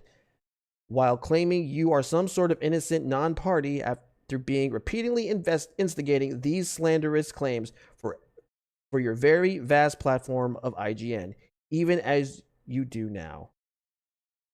The PC Gamer is in on the extortion. They included a hit piece that lies about game science. Oh. Actually, how recent is this? Oh, it's from 2 hours ago. Okay, they made it 2 hours ago. Let's look at what fucking what God damn it, this ride never fucking ends. Let me open a different tab actually. My first 2 hours, I don't know if I'm gonna read all this. Let's just go to the nitty-gritty. Let's go to the juicy bits here. All right. We have some real Souls game freaks here at PC Gamer, several of whom are in shadows of Urgy preparation mode, but I'm not one of them. I like From style of action RPG, but I like to believe I represent the everyman's experience with them, bumbling through the opening hours, just barely beating bosses on a respectable 9th attempt, often quitting in the final act where things get really tough and promising myself I can get back to it. I don't get back to it. This seems like a skill issue. Are you not leveling yourself up properly? Anyway, maybe that's cope talking. I just not built for the Souls life, but I do know that Black Myth Wukong is way more my speed than Elden Ring. If you're not one of the many Souls-like fans who rocketed Black Myth Wukong to the top of Steam's most wish-listed games, then you're probably seen it in passing. It's an action RPG loosely adapting the 15th century's novel Journey to the West, the latest of many adaptations, including Enslaved, Odyssey to the West. You play as the Monkey King himself, Sun Wukong, taking of the world in his magical staff. It is only the second game of indie outfit Game Science, founded in 2014 by ex-Tencent devs. You might remember Game Science as the subject of a 2023 IGN report detailing the history of sexism in one of its founders, as well as the wider culture of misogyny. Jesus Christ. Why? Okay. And this was 2 hours ago. Let's check that one more time. Let's check that just again. Holy crap. 4 hours ago. Is there any like type of notes here? Anything? No? Let's see the comments. Can I see the comments? Wait, you mean the game that made as by a developer whose only game credit is Wartide created a game that looks most laid up with color me shot. Okay, this is just one fucking thing here. No, it doesn't really say anything. Okay. Oh, did he say it's not going to live up to the hype? I mean, here he said he doesn't seem to really care for these games, or he's like only likes them in passing. So I don't know if this is the person you want writing these. Again, I always go back to that video with Donkey. You can disagree or like him or whatever, but he does pretty much say it properly. Like when you have when a journalist covers the games, you enter the fucking lottery because you have no idea what their preferences, you have no idea what their experience on the subject matter is at all, because there really is no personality to any of these people. You have a better chance of looking at, say, fucking a YouTuber who's more obviously more personable with the with their content and whatnot. But we don't know anything about this guy, so Jesus Christ. But yeah, this is pretty much the exact same thing. Of course, I'm sure these journalists are reveling that they are the fucking story. They have done the worst thing. They're making themselves a story, as Grums has said. Because one, it gets them some clout. It gets them to it gets them attention. They know no one knew who the fucking people were. I didn't know who Rebecca Valentine was. I didn't know who Lucy Mercante was. I didn't know any of these fucking journalists. And I guarantee, like, people watching here don't know who these people were prior to half this crap going on. Most likely didn't. And they revel in this. They are doing it on purpose, and they are playing the victim. They're making a bunch of bullshit fucking claims, getting called out on it, and that's what you fucking should be doing. That's what happens. You call, if something is not accurate, you say, yeah, this is bullshit, blah, blah, blah. But no, they run away, they start shit, they leave, they play the victim. Because, as they showed on South Park, when you perpetually play the victim, it's easy to justify being a piece of shit or being an asshole, basically. That's more, I'm paraphrasing, but that's essentially it. And they want to keep doing it. It's going to keep going, unfortunately. All you can really do is just, again, vote with your wallet. Show that you have to show devs that journalists do not represent us anymore. Maybe at one point they did. Maybe pre-Gamergate at one point they represented a lot of us, but not anymore. They represent a narrative. They represent something that that's not gamers. That's for damn sure. Honestly, these companies, these journalists and these companies cannot burn to the ground any sooner. Anyway, let's move on. I also talk of 2000. Oops, sorry. So, basically, Nintendo struck again regarding emulation. This time they went after a site called Vim's Lair. They pretty much have ROMs and whatnot. It's complete, from what I understand, not only Nintendo but also Sega, I believe. And essentially, the site is now completely gone. I believe, or it's still around, but it's shut down. Like there's nothing on the site anymore, I believe. But let's look into this modern. Let's see what else does this entails. 2018. The best-selling console in June of that year wasn't the Nintendo Switch or the Sony PlayStation 4. It was the NES Classic, a miniature version of the NES that cost $60 and came with 30 classic NES titles. And it sold. I got my sister this a few years ago when it came out. It was hard to find, but I got it. Sold well. So well that Nintendo underestimated the demand. And basically had a lot of other people. Sega made one. Sony tried to make one with the PlayStation, although it was a piece of crap from what I understand. Because it literally was just an emulator inside. Like, what was it? The PCX emulator? I think it was. I know it was like a big prominent. It was an emulator that was essentially in there that they did. And what was the other one? TurboGrafx. I have that one. I got that one for cheap. I only have that one and the Sega Mini one. Those are they're still in box because I have the systems myself. Well, I don't have the TurboGrafx, but I don't know. I don't really want to open it. It looks really nice. Anyway, the NES Classic was frequently sold out, and resellers took advantage of the FOMO from those who weren't able to get one. The NES Classic underneath the covers is nothing more than a low-powered ARM device that runs an in-house Nintendo-developed emulator and ROMs. Nintendo would follow this up with the Super NES Classic, which was just as successful, and just like any other mini console, I don't have this one. At the time, it would be quickly hacked to run just about any emulator and ROM that you wanted. I remember that. In July 18 of the same year as the NES Classic, Nintendo would file a lawsuit against the operator of a popular console ROM site known as LoveROMs.com. According to Nintendo, the sites are among the most notorious online hubs for pirated games, and just 3 days later, LoveROMs was shut down. Boo. Emmy Paradise, out of fear of being targeted by Nintendo, also ceased providing ROMs on their website. Man, MU Paradise was such a good spot to get emulators, to get ROMs too. And is it even up anymore? Let me see. MU Paradise. Because, like, I know it was up at one point for a good while. But it's like, what's even the point? Because you can't, that's still up. I don't know if any ROMs work, because I know a lot of them got taken down. So it's like, what? How is this even still operating? What the hell's? Oh yeah, sorry, I forgot to close that out. Anyway, I don't know. I'm not gonna try to download them and shit, but I probably could get in trouble for that, for just showing that site. But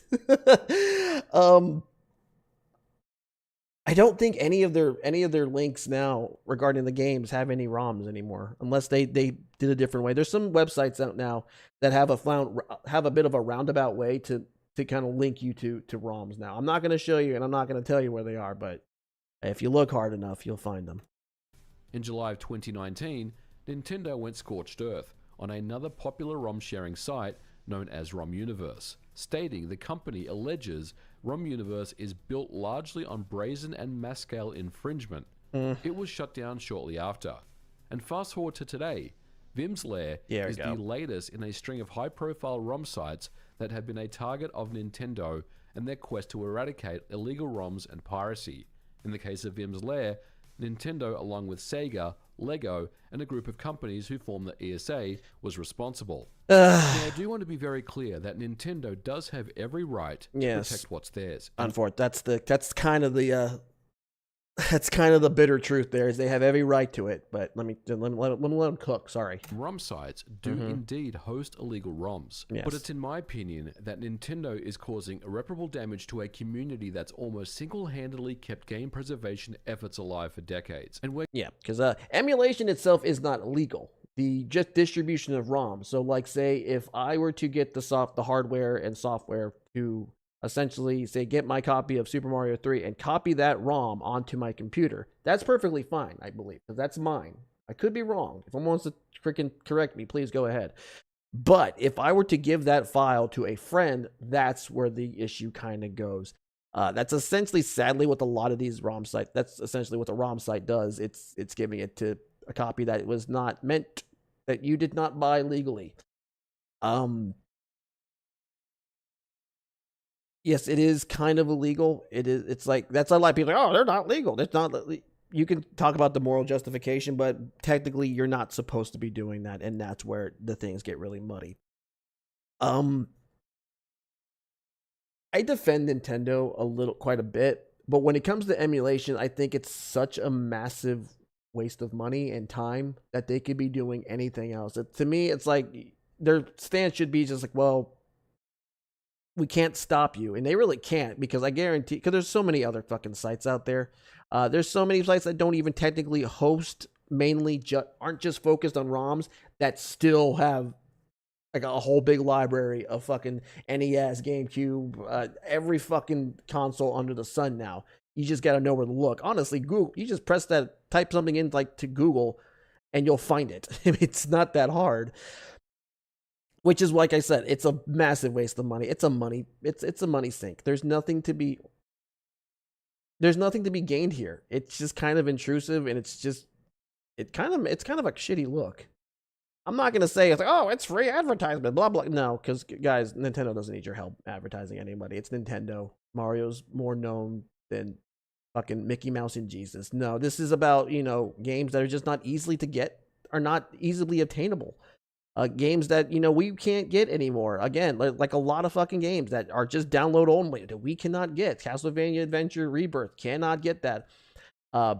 Unless you most likely pirate your fucking Switch or you're not your Switch, your Wii U or Wii, because the game is digital and it has not been released physical. A lot of that's what's the most annoying thing about this. It's like, why are you going against something? I can kind of understand that maybe you were releasing these games physically, but they're not doing that. So game preservation is very important, and it's kind of annoying. It's very fucking annoying. I'm not gonna say disappointing, because that's so stupid. That's when someone says like, oh, it's disappointing. It's like, what are you trying to convey with that? No, it's fucking annoying and it's stupid. There you go. That they're so adamant on getting rid of these sites. We're going to talk about why I'm genuinely concerned about the future of video game preservation after a quick word from today's sponsor. All right. Today's episode is brought to you by Delete Me. As someone who works in the video game industry and as a known public figure, maintaining my privacy is extremely important. And sometimes I feel like I'm fighting a losing battle. Last year, I got an email from what appeared to be a YouTube representative. Now, being tech savvy, I knew that this was a scam. But what I didn't really understand at the time was how these scammers were able to get my information so easily. Well, it's all thanks to data brokers. And these are large corporations that collect huge amounts of your personal identifiable information and package it all together. And these data brokers will also sell your data to other data brokers. And there are literally hundreds, maybe thousands of these sites on the internet. Now, you have the right to stay private and protect your personal data. And that's where Delete Me comes in. I'm not that surprised. It's an online subscription service that will scrub the internet for you and remove your personal data from hundreds of these data broker websites. Now, I've been using the service for the past few weeks, and so far I'm really happy with the results. Now, once you've signed up for the service, Delete Me experts will find your personal information online and remove it from over 750 data brokers. Technically, they request you remove it. And usually it's such a long ass process that it can take a while. I think that's kind of like with these little sites, like these Delete Me, Incogni. That's kind of why you pay like yearly fees. Report you'll receive after 7 days of using the service. And this is mine. Check this out. This isn't altered in any way. These are all the data broker sites that my information was found in progress. Now, as you can see going down this list, some of them have removal requests pending, while others have already been removed.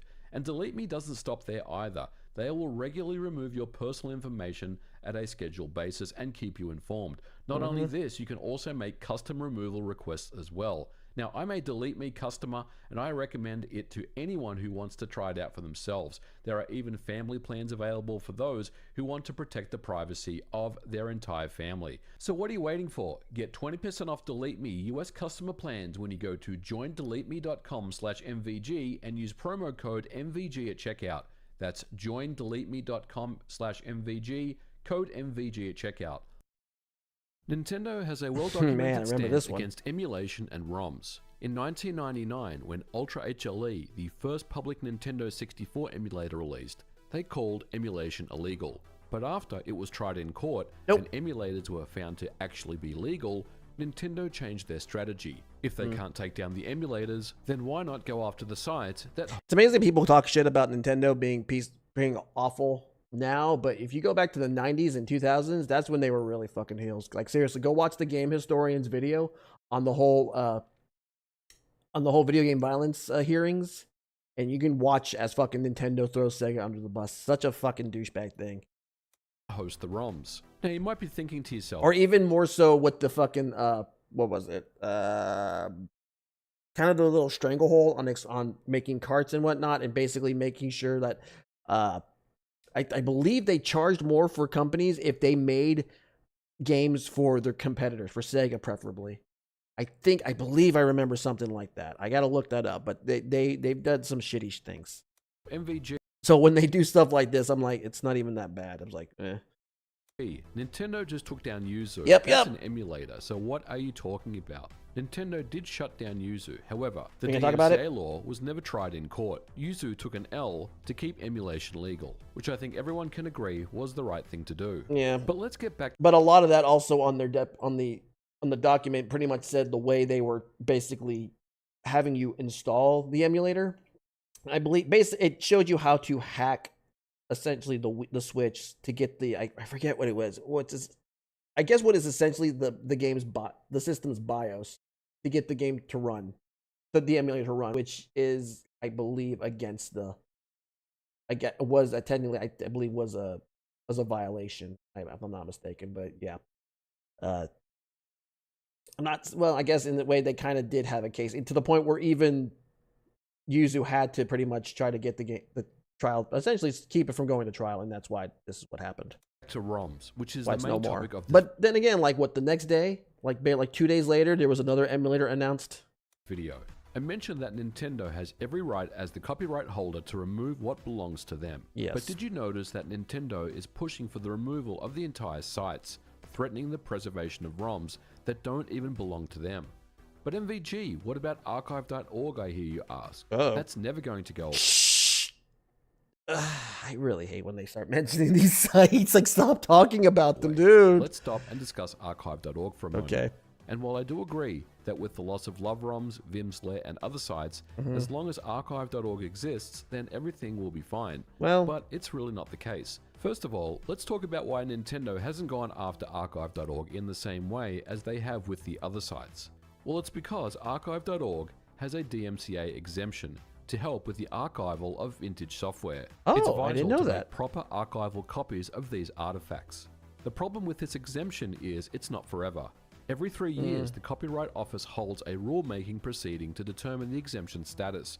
And for example, if 1 year they rule against the DMCA exemption, the site is then exposed to the same takedowns as any other ROM site. It's as simple as that. Nothing lasts forever, except for the ridiculous copyright laws when it comes to video games. There needs to be a new law that actually helps preserve some of these fucking ROM files, because right now, again, a lot of these companies a lot of these games you just can't get.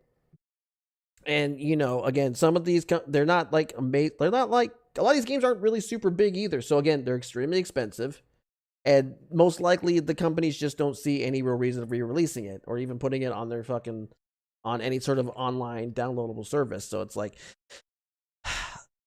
that thing is going to be lost forever. I don't, like I said, there has to be a fucking change in the law that says that that these sites are perfectly fine for preservation purposes. That I don't know what they could do. I'm not a lawyer, but something has to change. And if you didn't know, here in the United States, video game copyright lasts for the entire life of the creator, plus an additional 70 years. And Nintendo themselves have been outspoken opposing the DMCA exemption on archive.org. Oh, if and when but there still, is a reversal. Not that I didn't know the whole, and for the whole copyright holder thing, but like, it's so stupid. Like I've said, it's so fucking dumb that they go after this. This is like the biggest fucking waste of money and time that they could be doing anything else. But they go after these sites that isn't really taking any money from them at all. Again, these games aren't, the vast majority of these games that are getting downloaded are games they don't sell anymore. So it's like, what's the point? It's not even like free advertisement or anything. It's just let it happen. It's like, you really can't do anything about it. Because again, one more time, sorry. I know I keep saying again. Take a shot every time I say again. You'll probably be sloshed by now. Shit, I lost my train of thought. Oh yeah. You shut down one site, there's probably going to be another one. It's just going to keep happening. It's that easy. Again, archive.org has all these games. I'm pretty sure you could find like the entire GameCube library, the entire NES library, the entire GBA library very easily. So it's like, what's the point of doing any of this? Just stop bothering. Just let it happen. If it happens, it happens. People who love your product are going to buy them anyways. Don't focus on the people who were never going to do it to begin with.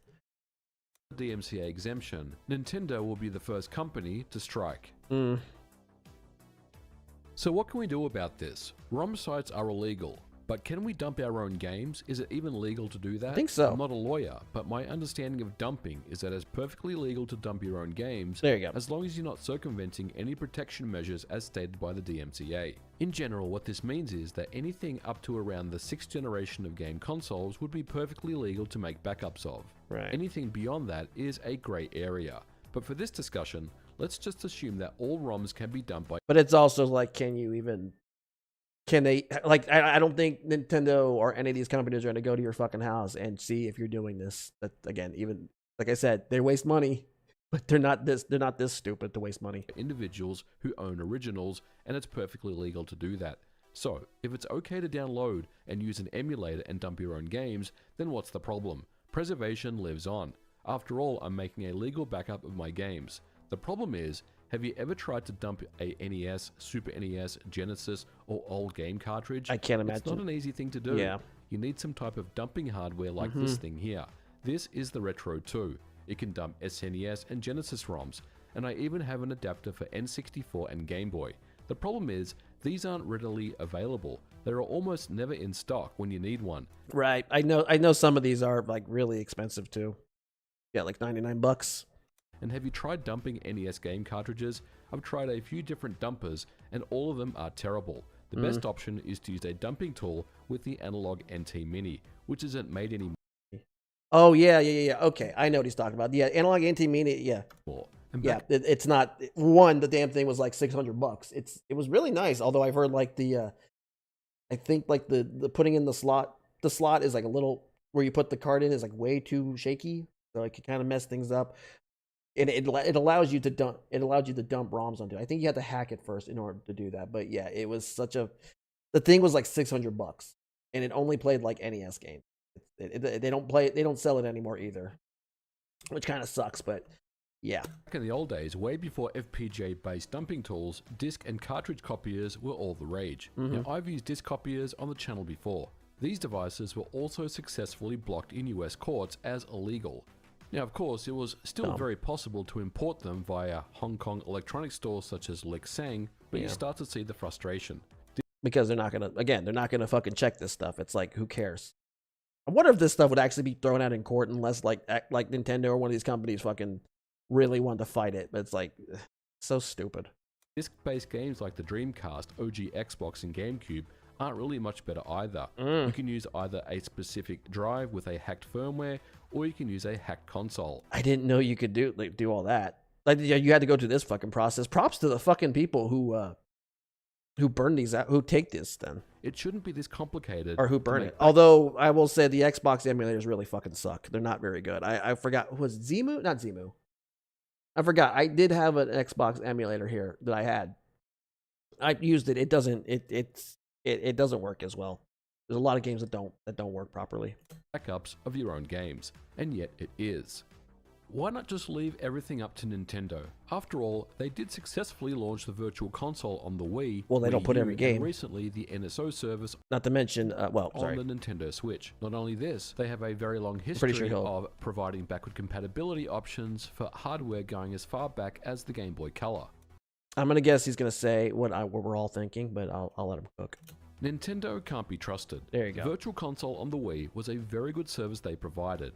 When it was all said and done, there was a total of 427 Virtual Console titles available on the service in North America. Right. And in 2019, the Wii U online service was shut down. There you go. So let's move over to the Wii U. Many games had to be ported to the Wii U Virtual Console, and there's a total... And you can actually, just about, if you're savvy enough, you can actually copy these to, like, say, a hacked Wii or Wii U. Some of them, N64 is a little trickier, but it is possible to put a lot of these games on there. Of 318 titles available in North America. And a lot of them are gone now. A pretty significant reduction. And of course, as we know, just recently, the Wii U store was also closed. Yep. But of course, now we come to the Nintendo Switch Online service, which is the service-based Netflix-style model Nintendo has always wanted to provide. And the smart money suggests that Nintendo will transfer over the NSO with your Nintendo account to future Nintendo hardware, including the Switch 2. We can only hope. Of course, is a good move. As of the making, well, we don't know yet. So yeah, I would assume they're gonna let it happen. I mean, it would be like, again, it would be even better if, say, the Switch 2, whatever the fuck they're gonna call it, not only does that, but they also add GameCube, which that would be amazing. It backwards compatibility, and their little NSO service has now GameCube games. Fucking done, boys. Of this video, there's only a paltry 275 titles available on the NSO service, and we only get a very small drip feed of new games every single month. I remember back in the days of the Wii Virtual Console, we were getting games every single week. The Nintendo Switch has sold over 155 million units, but Nintendo is all but doing the absolute minimum to offer retro games to their customers. The number of old classic games Nintendo is providing on their hardware services is shrinking with every single generation. And you've probably noticed that every single month people are asking for games like Chrono Trigger or Secret of Evermore on the service. The only thing I can argue with that is that's Square, so I don't know. I'm guessing that's more of a Square issue. I wish they would put, like, Chrono Trigger. I love Chrono Trigger, so, but I think that's something you gotta ask Square Enix about. How many years will people need to wait before they show up, if ever? there's no guarantee that anything will ever appear on the NSO. As someone who does work on commercial emulation projects, I can tell you categorically that many publishers see value in partnering with companies like Limited Run or Digital Eclipse to help bring back their back catalog. The reality is, Nintendo Switch Online is... Please don't ever fucking... I was so annoyed when I saw that Alan Wake 2 physical copy, the limited edition, and it's through a limited run. Like, god damn it, pick a different company, please. I am 8-bit if you can. I don't fucking care. Just any fucking company but them. Just another revenue stream for Nintendo's bottom line. The emulation quality, while decent enough, doesn't hold a candle to community-developed efforts that run on their own hardware. The emulators that the homebrew community built on the Wii, Wii U, 3DS, and the Nintendo Switch are far superior to anything that Nintendo has ever provided. The community who downloads ROMs shouldn't all be labeled as filthy pirates who deserve what's coming to them. It's the resellers who attempt to profit from them that really should be targeted. If Nintendo really cared about ROMs, they'd be taking down every single seller on Amazon who's selling knockoff handhelds with 10,000 games on them. I can literally buy one. I'd say that's more fucking... It'd be more easy to do that. Because a lot of that shit is most likely from a reseller, or again, like they said, hacked counterfeit ROMs. A lot of that shit, especially with fucking GBA games, because you got to be very careful when you're getting GBA parts from eBay, because it's very easy to counterfeit that shit. And the only way you can really kind of tell is if you go inside the actual cart itself, and it'll usually have like that black goo or whatever the fuck, and you can tell that's fake. I actually tried to get Mega Man Battle Network 1, and I got it from GameStop, and then like it turned out to be counterfeit. I returned it, but it's like I didn't tell him I opened it, but when I did, and when I found it, it was like had that little some type of black little thing, and looking at the actual picture of the cart, it turned out that was not it, or that this was a fake that I had. I was really annoyed. But yeah, they don't go after these people. Or at least you don't hear about them going after fucking resellers like that. Or not even resellers. They're selling fake copies now and get it delivered tomorrow. And if it wasn't for ROMs, fan translations would not exist. And this is something that people pour their hearts and souls into to provide localization efforts to games that were never released in that particular country. Mother but it 3 doesn't even stop there. Things like full color translation. Mother 3, Sweet Home.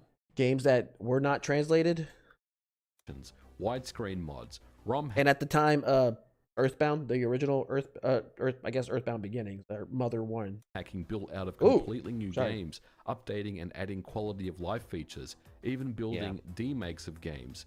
Anytime a remaster is announced, people I thought that was my mouse right there. Sorry. Quality of life features will there be? Well, if ROMs didn't exist, that would be a big fat zero. And I'll fill you in on a secret. Commercial retro game collections I've been involved with, we frequently work with ROM hacking experts in the community. Everyone does who works on retro collections. Experts in reverse engineering, ROM hacking and localization efforts are essential to bringing back old games to modern times. I think it's already. I think that's out for. I think that was re-released by Limited Run. I don't remember. So you can download this now, but yeah, I'd rather have the actual physical copy. Just saw the release of the N64 Mr. Core, an incredible piece of work that will surely benefit N64 hardware preservation, but it still requires ROMs to play.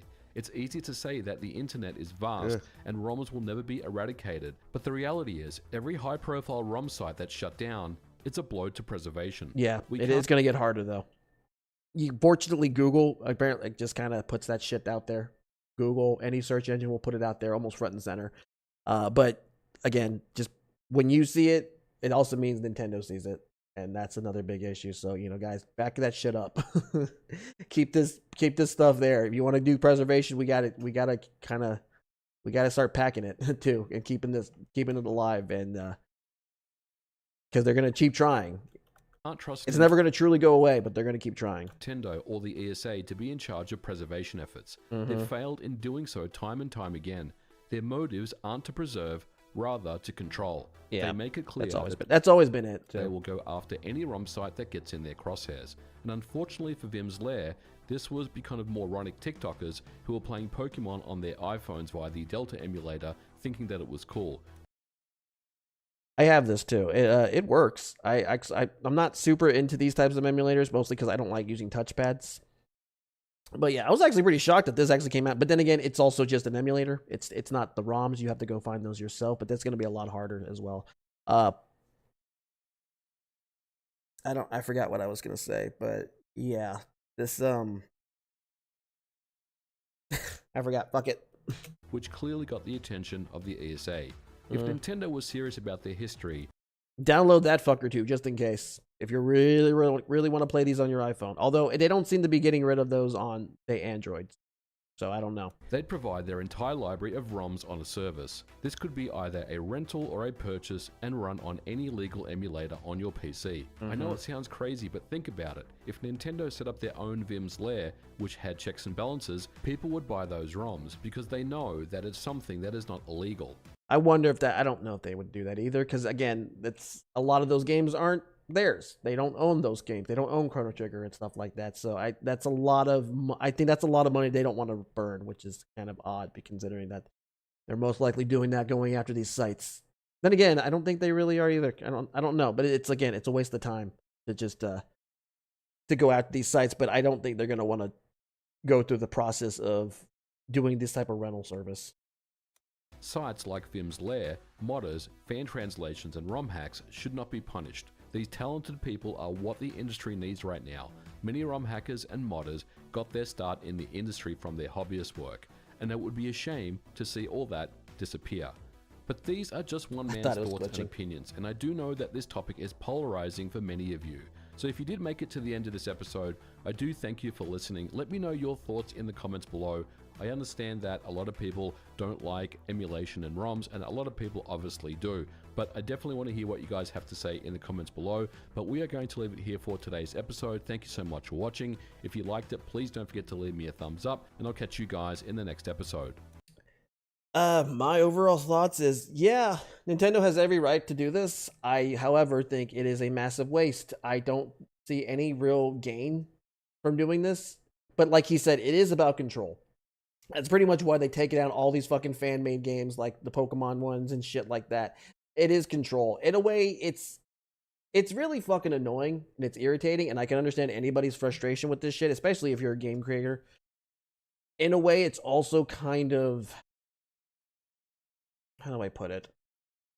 Not almost respectable? Almost. Not completely. In a certain, in a work perspective, in that at least they care about their franchises in this sense. It's a very oddly, overly coddled type of caring. Very fiercely devoted, very protective of their IPs and shit. And I almost don't know what would be worse is if they not care about this, and then you have like a bunch of other developers who don't give two shits about this company and start putting a bunch of stupid shit on here, or I'm rambling with that one. Never mind. How do I redo this? I don't know what would be worse. The way they're doing now, being overly fiercely protective of their IPs and this type of shit, or completely just saying, you know what, do what you want, and they kind of just let anybody work on these, and you have like the shittiest people working on this.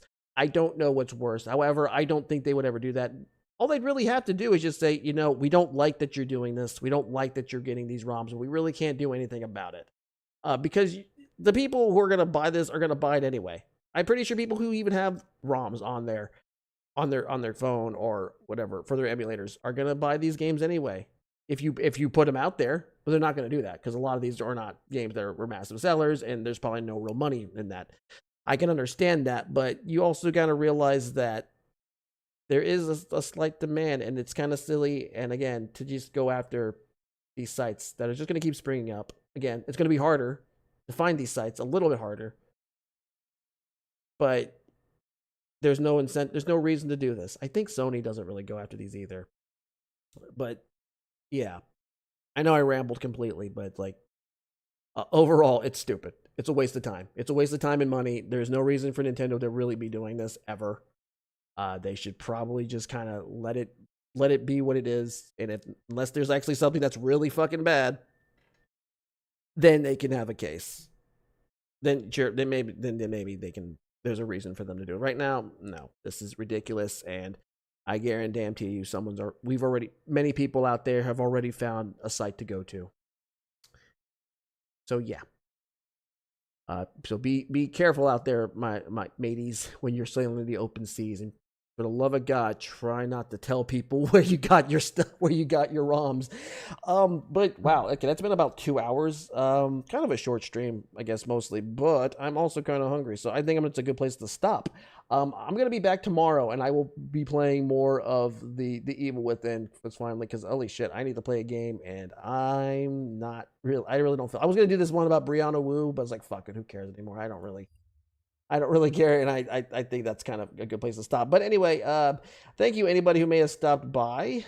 I've been Joe, and I thank you very much for watching, and I will see you next time. Have a very good night.